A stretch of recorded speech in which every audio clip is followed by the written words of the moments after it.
Az HBO Magyarország meghívásának eleget téve már a hivatalos premier előtt megnézhettük a Trónok harca Sárkányok háza sorozat legelső részét, és örömmel jelenthetjük, hogy aki szerette az HBO féle Trónok harca szériát, vagy legalább annak korai évadait, az most is elégedett lesz. A spin-off sorozat ugyanis hangulatában abszolút azokat az időket hozza vissza, amikor a rajongók még nem akarták keresztre feszíteni a Trónok harca alkotóit, és nem a végtelenül megosztó lezárás miatt kellett vakargatniuk a fejüket, hanem mindenki csak az önfelett teóriagyártásokkal volt elfoglalva, és örömmel nézte, hogy hogyan alakul a szívének kedves, vagy éppen az általa imádva gyűlölt szereplők sorsa. A Sárkányok háza nagyjából 200 évvel a Trónok harca eseményei előtt játszódik, vagyis még javában a Targaryen ház uralkodásának idejében járunk, a sárkány lovasok teljesen természetes jelenségnek számítanak, a Hét Királyság urainak pedig eszükbe sem jutott megkérdőjelezni az uralkodó első Viserys hatalmát. Az viszont egyáltalán nem lejátszott meccs, hogy a királyt idővel kikövesse majd a trónon. Mielőtt azonban ezt elkezdjük fejtegetni, még van időtök gyorsan rácsapni a feliratkozás gombra. Viserys abszolút szerethető, mondhatni kedves uralkodó. A nézőnek talán ez fura lehet egy Targaryen kapcsán. Pedig Considine jól tudja hozni azt, amit megkövetel a karaktere. Viserys elsőszülött gyermeke, Rhaenyra Targaryen hercegnő is nagyon fontos szereplőnk lesz. Olyannyira, hogy mint azt a casting hírekből és a promóképekből tudjuk, később Emma Darcy fogja eljátszani a karakter idősebb verzióját. Az első részben mi még csak a fiatal hercegnőt láthattuk Millie Alcock alakításában. Rhaenyra hercegnő művelt, eszes, talpra esett fiatal leányzó, akiben minden megvan ahhoz, hogy potens uralkodóvá válhasson, egyedül annyi hibázik, hogy nem fiúnak született. És ott van még nekünk Daemon Targaryen, Viserys király öccse, kora egyik legnagyobb harcosa. Matt Smith itt és most gyorsan el is felettetheti mindenkivel azt, hogy mennyire halovány volt az idén bemutatott Morbiusban, ugyanis valósággal tündököl a színész. Daemon sok nagy úr szerint veszélyes uralkodó lenne, különösen a király segítője, Sir Otto Hightower osztja ezt a véleményt, ami bőven benne van a pakliban annak láttán, hogy milyen kegyetlen tud lenni például királyvár bűnözőivel szemben. De könnyen lehet, hogy a herceg simán megelégedne azzal is, ha végre valahára nem csak megtűrt személyként tekintenének rá az udvarban.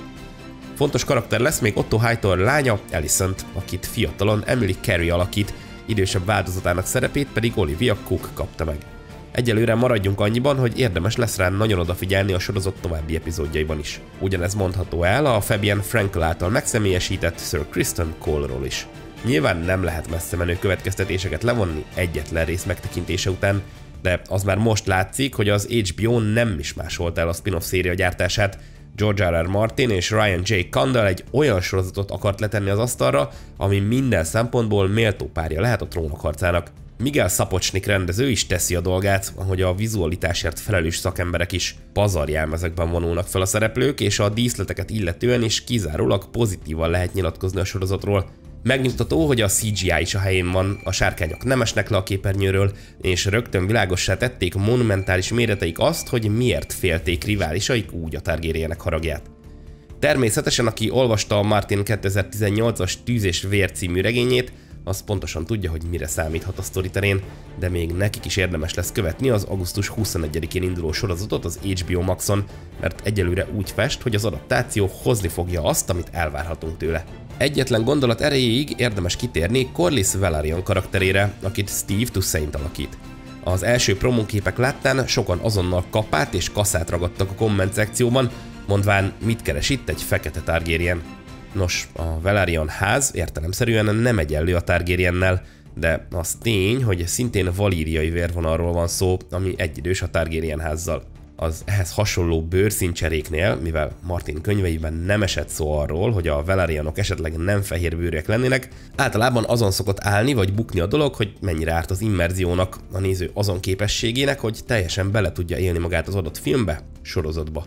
Ha egy közismert karaktert évek, sőt évtizedek óta egy adott rasszhoz kötünk, fura lehet ennek megváltoztatását látni egy adaptációban, míg egy mellékszereplő esetén pillanatok alatt tovább tud lendülni az ember, egyáltalán nem akasztja meg a dolog.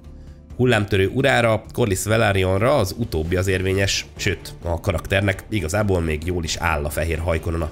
Van két olyan elem, amit kimondva vagy kimondatlanul, de mindenki elvár egy Trónok harca sorozattól, így a Sárkányok házától is.